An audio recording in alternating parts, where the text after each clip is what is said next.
রব্বুল আলামিন বলেন, হে ঈমানদার বান্দারা, তোমরা না বেশি বেশি করে জিকির করবা আর আমার তাসবিহ পড়বা, সকাল সন্ধ্যা আমার তাসবিহ পড়বা। আমি যেন বললাম রব্বুল আলামিন, আমি যদি বেশি বেশি করে জিকির করি, সকাল সন্ধ্যায় তাসবিহ পড়ি, আপনি আমাকে কি দিবেন? রব্বুল আলামিন বলেন, যাও কথা দিলাম, হুয়াল্লাযী ইউসাল্লি আলাইকুম, জিকির উঠবে যত রহমত দিব তত। রব্বুল আলামিন বলেন, লিওয়াফিয়াহুম উজুরাহুম, তোমাদের পুরস্কারগুলো আমি গনে গনে পুরা করে দিব। আল্লাহ তাআলা বলেন, ওয়ায়াজিদাহুম মিন ফাদলিহি, আমার ফজলের গোডাউন থেকে শুধু বাড়াবো, শুধু বাড়াবো, শুধু বাড়াবো, শুধু বাড়াবো, শুধু বাড়াবো। যাও কথা দিলাম, পেছনে সব মাফ করে দিব। আর কথা দিলাম, তোমার বাকি আমলগুলো আমি রিসিভ করব। কত দামিটা আমাকে আমার রব দিয়েছেন, এত ছোট্ট একটা কালিমা, যে কালিমার মধ্যে কোনো ওয়াকফ নাই, যে কালিমার মধ্যে কোনো গুন্না নাই, এত সহজ একটা কালিমা, আইন নাই, কাফ নাই, ইদগাম নাই, ইখফা নাই, কিছু নাই, এত সহজ একটা কালিমা, 12টা বর্ণের একটা কালিমা, লেকিন আমার জিহ্বা কালিমা দিয়ে নড়ে, আরশ নড়ে। 2 নাম্বার, দুনিয়াতে গুনাহ থেকে ফেরাবে, ওয়ালা যিকরুল্লাহি আকবার। আর জানো, নামাজ পড়ে তুমি যে জিকির করবা, এটা হবে সবচেয়ে বড় জিকির। আর নামাজ পড়লে পরে তোমার রব তোমার যে পরিমাণ পুরস্কার দিবে, এটা হবে সবচেয়ে বড় পুরস্কার। আমি বলি, আহলাল কালাম, পৃথিবীতে সবচেয়ে মধুময় কালাম, পৃথিবীতে সবচেয়ে মিষ্টি কালাম, পৃথিবীতে সবচেয়ে উত্তম কালাম, পৃথিবীতে সবচেয়ে সুন্দর কালাম, পৃথিবীতে সবচেয়ে শ্রেষ্ঠ কালাম, পৃথিবীতে সবচেয়ে সেরা কালাম, পৃথিবীতে সবচেয়ে দারুণ কালাম। এর চেয়ে সুন্দর কিছু নাই, এর চেয়ে মধুময় কিছু নাই, এর চেয়ে মজার কিছু নাই, এর চেয়ে কি বলবো, আর পৃথিবীর কোনো ভাষা নাই যে এই শব্দের সিফাত আপনি বলতে পারবেন। এই জন্য আবাল বৃদ্ধ, যুবক বৃদ্ধ সকলেই নিয়ত করেন, আজ থেকে ইনশাআল্লাহ প্রতিদিন 100 বার পড়বই পড়ব। রব্বুল আলামিন বলেন, আমার কাছে তোমাদের সুবহানাল্লাহর বিনিময়ে যা জমা আছে, তোমার আলহামদুলিল্লাহর বিনিময়ে আমার কাছে যা জমা আছে, তোমার আল্লাহু আকবারের বিনিময়ে আমার কাছে যা জমা আছে, তোমার মাগরিবের নামাজের বিনিময়ে আমার কাছে যা জমা আছে, তোমার ফজর জোহর আসর মাগরিব ইশার বিনিময়ে আমার কাছে যা জমা আছে, তোমার রোজার বিনিময়ে আমার কাছে যা জমা আছে, তোমার ওমরার বিনিময়ে আমার কাছে যা জমা আছে, তোমার হজের বিনিময়ে আমার কাছে যা জমা আছে, তোমার এক এক দিনের, এক এক ঘন্টার, এক এক মিনিটের, এক এক সেকেন্ডের বিনিময়ে আমার কাছে যা জমা আছে, খায়রু ওয়া আবকা, এগুলো শ্রেষ্ঠ এবং চিরস্থায়ী। তোমার কালিমার জন্য আমার কাছে যা জমা আছে, লা ইলাহা ইল্লাল্লাহ। একটু কল্পনা তো করুন, ঠিক এই মুহূর্তে জান্নাতে কি পরিমাণ ফেরেশতা কাজে লেগে গেছে। এই মুহূর্তে আপনার আর আমার নামে মিছিল উঠছে, মিছিল। হযরত নানুপুরি রহমতুল্লাহ আলাইহি, আল্লাহ তাআলা হুজুরের কবরকে জান্নাতের টুকরো বানিয়ে দেন। হুজুর আমাদেরকে জিকির করতে দিতেন, কালেমায়ে তয়্যিবা লিখে দিতেন বড় করে, স্লেটের মধ্যে বড় করে চক দিয়া কালেমায়ে তয়্যিবা লিখে দিতেন, লিখে এটা এভাবে সামনে রেখে দিতেন, আর বলতেন, এই তুমি শুধু এটার দিকে তাকায় কালেমায়ে তয়্যিবা পড়বে। হুজুর, হুজুরের মর্জি, হুজুর এটা করতেন, তো আমাদের কাছেও ভাল লাগতো, দিল একছুই হইতো। লেকিন মাঝে মাঝে না, আবার এদিক সেদিক যাইতো গা, এদিক সেদিক গেলে আমার তো মনে হইতো আমরা উঠতেছি উঠতেছি উঠতেছি, যেই নফস একটুখানি নট দিছে, সঙ্গে সঙ্গে যেন দাম করে নিচে পড়ে গেছে। আমি আল্লাহ, গ্রেড নষ্ট হয়ে গেছে। লা ইলাহা ইল্লাল্লাহ। এই জন্য এটা এমন এক কালিমা, ওয়ালি আজলি হাদিল কালিমা, এই কালিমার জন্যই খুলিকাতিল খালায়েক, সারা পৃথিবীর সমস্ত মাখলুক বানিয়েছেন রব এই কালিমার জন্যই। এই কালিমার জন্যই আসমানকে ভাসানো হয়েছে, এই কালিমা আছে বলে জমিন বিছিয়ে আছে, এই কালেমাটা আছে বলে গাভী এখনো দুধ দেয়, কালেমাটা আছে বলে ছাগলে এখনো বাচ্চা দেয়, কালেমা আছে বলে মুরগি এখনো ডিম পাড়ে, কালেমা আছে বলে ইলিশে এখনো বাচ্চা দেয়, কালেমা আছে বলে চিংড়ির চাষ এখনো আছে, কালেমা আছে বলে লিচু থেকে লিচু গাছ হয়, কালেমা আছে বলে এই মাঠ থেকে এতগুলো আলু হয়, কালেমা আছে বলেই তো এই কি বলে চলন বিলে এই পরিমাণ কি, এই পরিমাণ সরিষা ক্ষেত, চলন বিলের সরিষা ক্ষেত আছে, মাইলের পর মাইল সরিষা ক্ষেত, সরিষা ক্ষেতের মধ্যে মধুর চাষ আছে, কি আছে, ওরা বক্স বসায়, প্রতি 5 দিনে বক্স উঠায়। কত দিনে? এক এক বক্সে 10 লিটার 12 লিটার বক্স মধু হয়। এবার বলুন তো দেখি, কত কত টন আর কত মেট্রিক টন মধু ওখান থেকে আহরিত হয়। এই মাটিরে মধু বানাইলো কে? কেন? কালেমা আছে বলে। যেদিন কালেমা জমিন থেকে উঠবে না, সেদিন আর আরশে আজিম থেকে সূর্য আর উঠবে না, সেদিন আর চন্দ্র আর উঠবে না, সেদিন আর আসমান থেকে বৃষ্টি হবে না, সেদিন আর জমিন থেকে সরিষা ক্ষেত হবে না, সরিষা ক্ষেত হবে না তো মধুও হবে না। তাহলে বোঝা গেছে মধু কালেমায় তয়্যিবা আছে বলে। কত দামিটা আমাকে আমার রব দিয়েছেন। এত ছোট্ট একটা কালিমা, যে কালিমার মধ্যে কোনো ওয়াকফ নাই, যে কালিমার মধ্যে কোনো গুন্না নাই, যে কোনো মধ্যে মধ্যে কি বলে মধ্যে মুত্তাসিল নাই, মানে মুনফাসিল নাই, যে মানে এত এত এত সহজ একটা কালিমা, আইন নাই, কাফ নাই, ইদগাম নাই, ইখফা নাই, কিছু নাই, এত সহজ একটা কালিমা, 12টা বর্ণের একটা কালিমা, লেকিন আমার জিহ্বা কালিমা দিয়ে নড়ে, আরশ নড়ে। জিহ্বা দিয়ে বাঁশটাই নাড়ান না আপনি, 1000 টাকা বকশিস। আর আমার জিহ্বা আরশ নাড়ায়। রব জিজ্ঞেস করে, কে তুমি? কালিমা বলে, আমি তোমার বন্ধুর কালিমায়ে তৈয়বা। 7 আসমান 7 জমিন জিহ্বা দিয়ে উপর করে দিতে পারবে, লেকিন আরশ নাড়াইতে পারে না। আরশ নড়ে আল্লাহ তাআলার কোন প্রিয় বান্দা যখন কালিমায়ে তৈয়বা পড়ে, তখন আরশ নড়ে। এবার রব জিজ্ঞেস করে, এই তুমি নড়ছো কেন? বলে, আমি নড়ছি না তো, কে যেন আমাকে নাড়ায়। এই তুমি কে নাড়াচ্ছ? বলে, আমি আপনার বন্ধুর কালিমায়ে তৈয়বা। আমি বলি, আহলাল কালাম, পৃথিবীতে সবচেয়ে মধুময় কালাম, পৃথিবীতে সবচেয়ে মিষ্টি কালাম, পৃথিবীতে সবচেয়ে উত্তম কালাম, পৃথিবীতে সবচেয়ে সুন্দর কালাম, পৃথিবীতে সবচেয়ে শ্রেষ্ঠ কালাম, পৃথিবীতে সবচেয়ে সেরা কালাম, পৃথিবীতে সবচেয়ে দারুণ কালাম। এর চেয়ে সুন্দর কিছু নাই, এর চেয়ে মধুময় কিছু নাই, এর চেয়ে মজার কিছু নাই, এর চেয়ে কি বলবো আর, পৃথিবীর কোনো ভাষা নাই যে এই শব্দের সিফাত আপনি বলতে পারবেন। يا أيها الذين آمنوا اذكروا الله ذكرا كثيرا وسبحوه بكرة وأصيلا। রব্বুল আলামিন বলেন, হে ঈমানদার বান্দারা, তোমরা না বেশি বেশি করে জিকির করবা, আর আমার তাসবিহ পড়বা, সকাল সন্ধ্যা আমার তাসবিহ পড়বা, বেশি বেশি জিকির করবা, সকাল সন্ধ্যায় তাসবিহ পড়বা। আমি যেন বললাম, রব্বুল আলামিন, আমি যদি বেশি বেশি করে জিকির করি, সকাল সন্ধ্যায় তাসবিহ পড়ি, আপনি আমাকে কি দিবেন? রব্বুল আলামিন বলেন, যাও, কথা দিলাম, হুয়াল্লাযী ইউসাল্লি আলাইকুম, জিকির উঠবে যত, রহমত দিব তত। তিনি আছেন আগের মতোই, বদলে গেছি আমরা, বদলে গেছি।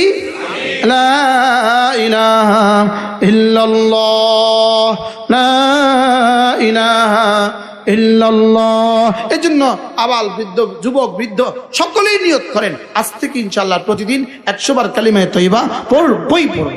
আল্লাহর কসম খেয়ে বলি, যে যুবক 100 বার কালিমায়ে তৈয়বা পড়েছেন প্রতিদিন, যে যুবক পড়ে নাই, যে বৃদ্ধ 100 বার কালিমায়ে তৈয়বা পড়েছেন প্রতিদিন, যে বৃদ্ধ পড়েন নাই, যে আলেমে দ্বীন 100 বার কালিমায়ে তৈয়বা পড়েছেন প্রতিদিন, আর যে আলেমে দ্বীন পড়েন নাই, যে মুহাদ্দিস 100 বার পড়েছেন, যে মুহাদ্দিস পড়েন নাই, যে মুফতি 100 বার পড়েছেন, যে মুফতি পড়ে নাই, যে খতিব 100 বার পড়েছে, যে খতিব পড়ে নাই, যে ডাক্তার 100 বার পড়েছে, যে ডাক্তার পড়ে নাই, মওতের পরে দেখবে ব্যবধান কি কেমন হয়। আফামান ওয়া'adnaহু وعدا حسنا أفمن وعدناه وعدا حسنا فهو لاقيه كمن متعناه متاع الحياة الدنيا। আল্লাহ তাআলা বলেন, যাকে আমি দুনিয়া অনেক কিছু দিয়েছি, আর যাকে আমি কালিমায়ে তৈয়বার তৌফিক দিয়েছি, যাকে আমি দুনিয়াতে অনেক কিছু দিয়েছি, আর যাকে আমি কোরআনে কারীম পড়ার তৌফিক দিয়েছি, যাকে দুনিয়াতে অনেক কিছু দিয়েছি, যাকে নামাজের তৌফিক দিয়েছি, আল্লাহ তাআলা বলেন, এরা কি জীবনে কখনো সমান? নামাজ সবচেয়ে বড় জিকির। ওয়ালা যিকরুল্লাহি আকবার।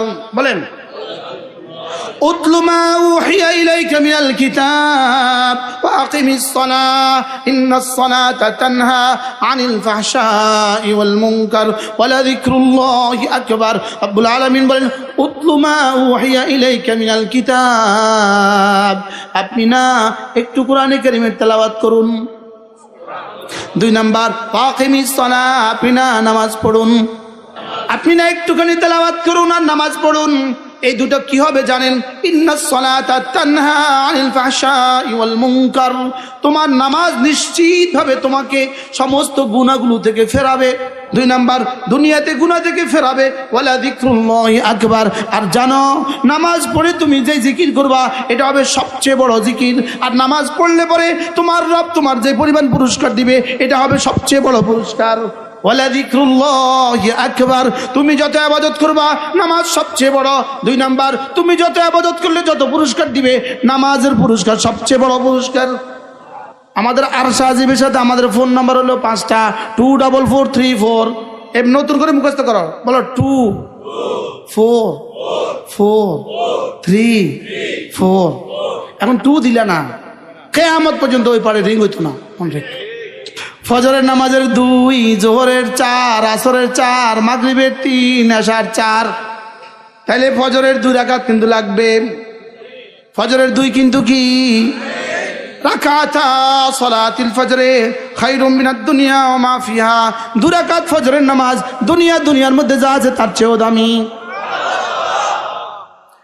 এবার জোহর, এবার আসর, এবার মাগরিব, এবার এশা। সুবহানাল্লাহ, পড়বো তো ইনশাআল্লাহ। এখন আজান দিলে বোঝা যাবে কয়জনে ইনশাআল্লাহর উপরে বহাল থাকে। মাহফিলে আইসা আজান দিলে বাদাম খেতে যায়। যেই উম্মতের কাছে বাদামের দাম এশার নামাজের থেকে বেশি, এই উম্মতকে রব আর কতদিন ছাড় দিবেন? আমাদের মাওলানা আনিসুর রহমান আশরাফি সে কথাগুলোকে কি পরিমাণ হৃদ্যতা দিয়ে বলতে পারে আল্লাহ ছাড়া কেউ জানে না। এই শব্দটাকে সে কি পরিমাণ বলতে পারে যে রব তোমাকে কতদিন আর ছাড় দিবেন। কি বলছি বলেন? আজ থেকে 5 ওয়াক্ত নিশ্চিত করবো তো ইনশাআল্লাহ। আল্লাহ আমাদের সবাইকে তৌফিক দান করেন। কথা আমার দূর চলে গেছে। আমি আরেকটা আয়াতে কারিমা আপনাদের সামনে পড়ছিলাম। ওই আয়াতটা ছিল যারা 3টা কাজ করবে, যারা 3টা কাজ করে দুনিয়াতে, যারা 3টা কাজ করে আল্লাহ তাআলা বলেন এরা এমন এক ব্যবসা করে যে ব্যবসা জীবনে কখনো লস হবে না। ইন্নাল্লাযীনা ইয়াতলুনা কিতাবাল্লাহ, 1 নম্বরে যারা কোরআন কারীমের তেলাওয়াত করে, 2 নম্বরে ওয়াকামুস সালাহ, যারা না 5 ওয়াক্ত নামাজ পড়ে, 3 নম্বরে ওয়ানফাকু মিম্মা রাযাকনাহুম সিররাম ওয়া আলানিয়া, আমার দেওয়া মাল থেকে গোপনে বা প্রকাশ্যে আমার রাস্তায় খরচ করে। সুবহানাল্লাহ, এই 3টা যে করে আল্লাহ তাআলা বলেন ইয়ারজুনা তিজারাতান, এরা আমার সাথে এমন এক ব্যবসা করে লাং তাবুর, যে ব্যবসা জীবনে কখনো লস হবে না। কয় কাজ? জীবনে কখনো কি নাই? আমি বললাম রব্বুল আলামিন লস হবে না তো কি দিবেন? রব্বুল আলামিন বলেন লিওয়াফিয়াহুম উজুরাহুম, তোমাদের পুরস্কারগুলো আমি গনে গনে পুরা করে দিব, গনে গনে পুরা করে দিব। আমি বললাম রব্বুল আলামিন আর কি করবেন? আল্লাহ তাআলা বলেন ওয়ায়াজিদাহুম মিন ফাদলিহি, আমার ফজলের গোডাউন থেকে শুধু বাড়াবো, শুধু বাড়াবো, শুধু বাড়াবো, শুধু বাড়াবো, শুধু বাড়াবো। রব্বুল আলামিন আর কি করবেন? রব্বুল আলামিন বলেন যাও কথা দিলাম, যাও কথা দিলাম, যাও কথা দিলাম, পেছনে সব মাফ করে দিব। আর কথা দিলাম তোমার বাকি আমলগুলো আমি রিসিভ করব। ইন্নাহু গফুরুন শাকুর। বাংলাদেশে আমরা যখন মাহফিলে যাই তো আপনারা আমাদের জন্য নিশ্চয়ই কোনো হাদিয়া দেন। আপনারা হাদিয়া দেন আমাদের গলা দেখা, কিন্তু আসমান থেকেও একটা হাদিয়া আসে, হাদিয়াটা আসে দিল দেখা। বাকি মজার বিষয় হলো আপনি একটা জানালা খুলবেন, ঘরের জানালা খুলবেন, ঘরের জানালাটা খুলতেছেন আলো বাতাসের জন্য, লেকিন মনে মনে নিয়ত করছেন আমি জানালা খুলছি এই জন্য যেন মসজিদ থেকে আজানের আওয়াজ আসে। আলো বাতাস কি পরিমাণ আসবে? সমান সমান, কিন্তু আলো বাতাস কি? লেকিন এই মসজিদে এই জানালা খোলা আপনার জন্য হইতে পারে, এই জানালাটাই আপনার নাজাতের জরিয়া হবে। হাসরের ময়দানে রব বলবেন তুমি একটা জানালা খুলছিলে, তুমি একটা জানালা খুলছিলে শুধু আজান শোনার জন্য, যাও কথা দিলাম, যাও মাফ। এজন্য বাদশাহ হারুন রশিদের স্ত্রী জুবায়দা নহরে জুবায়দা খনন করেছেন। তিনি আরাফা থেকে মিনা আসার পথে, মুজদালিফা আসার পথে এখানে নহরটা খনন করে দিয়েছেন। হাজিদের কোটি কোটি হাজিদের পানির ব্যবস্থা তিনি শত শত শত বছর ধরে করছেন। এখানে পানির ব্যবস্থা ছিল না, তিনি একটা নহর খুলে দিয়ে ওখানে পানির ব্যবস্থা করছেন। তো কেউ একজন স্বপ্ন দেখার, ওনাকে স্বপ্ন দেখছে, বলতেছে নিশ্চয়ই আল্লাহ তো আপনাকে অবশ্যই মাফ করে দিয়েছে। তো তিনি বললেন কেন? বলতেছে আপনি যেই কাজ করছেন এত বড় কাজ পৃথিবীর আর কেউ করে নাই। আপনি নহরে জুবায়দা খুলে দিয়েছেন, এখানে হাজার হাজার হাজি আরাফা থেকে মুজদালিফা যাওয়ার পথে আপনার পানি থেকে পানি পান করতো। তিনি বলেন এটা আমার আল্লাহ জিগায়ও নাই, এটা আল্লাহ আমাকে কি জিজ্ঞেসও করে নাই। বলে তো আপনার আল্লাহ তার সাথে কি মুআমালা করছে? তো তিনি বলেন যে কোনো কিছুই আল্লাহ আমাকে, আমার জীবনের কোনো আমলে আল্লাহর কাছে পছন্দ হয় নাই। শুধু একদিন মসজিদ থেকে আজানের ধ্বনি ভেসে আসছিল, আমি রান্নাঘরে কাজ করছিলাম, আমি আমার দোপাট্টা উপরের ওড়নাটা উপরে উঠায় দিছি। কি করছে? আমি আমার উপরের আজান শুনে ওড়নাটা উপরে উঠায় দিছি। আমাদের অনেক মা বোন দেখবেন এটা করে।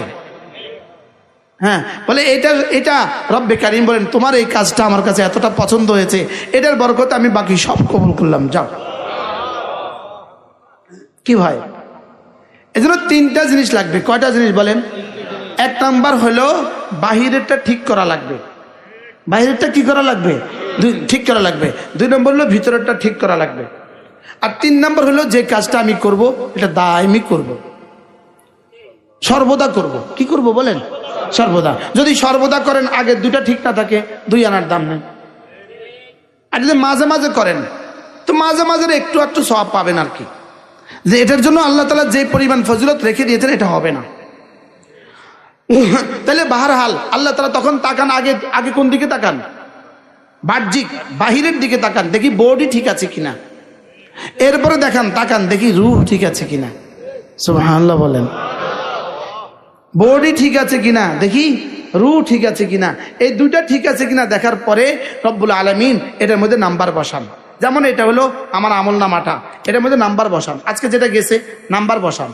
নাম্বার বসায় নাম্বার ফর্দটা সঙ্গে সঙ্গে ফেরেশতাকে, এই ফেরেশতা ধরো এটা নিয়ে যাও, এটা জান্নাতে নিয়ে যাও। জান্নাতের নেওয়ার সঙ্গে সঙ্গে জান্নাতের কোটি কোটি ফেরেশতা ওই আমল ওই নাম্বার ফর্দের দিকে উপচে পড়ে। সকলেই জিজ্ঞেস করে হাল্লি সেই আমার জন্য কি কোনো পয়গাম আছে? সুবহানাল্লাহ বলে, আমার জন্য কি কোনো পয়গাম আছে? তো বলে হ্যাঁ। গাছের ফেরেশতা বলে হ্যাঁ, তোমার 1000 গাছ বানাবা এই মুহূর্তে, 1000 গাছের কাজ শুরু করো। তুমি 1 লক্ষ ফুল শুরু করো, তুমি 1 কোটি মাছ শুরু করো, তুমি 1 কোটি ভবন শুরু করো, তুমি একটা স্টেজ বানাও, তুমি ওর দাঁতে রং লাগায় দাও, তুমি 1 কোটি হুর বানায় ফেলো, হুরগুলোর আঁচল বানায় ফেলো। আমি কি বুঝাইতে পারছি? ইত্যাদি ইত্যাদি।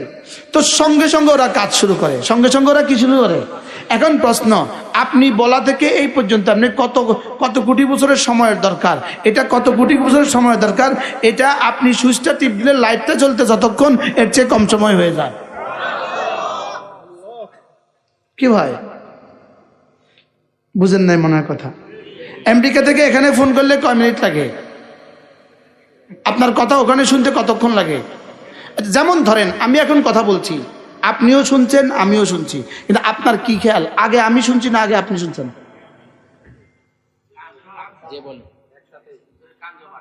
আর আপনি কিন্তু একটু পরে, কিন্তু এই পথটা কত দূর?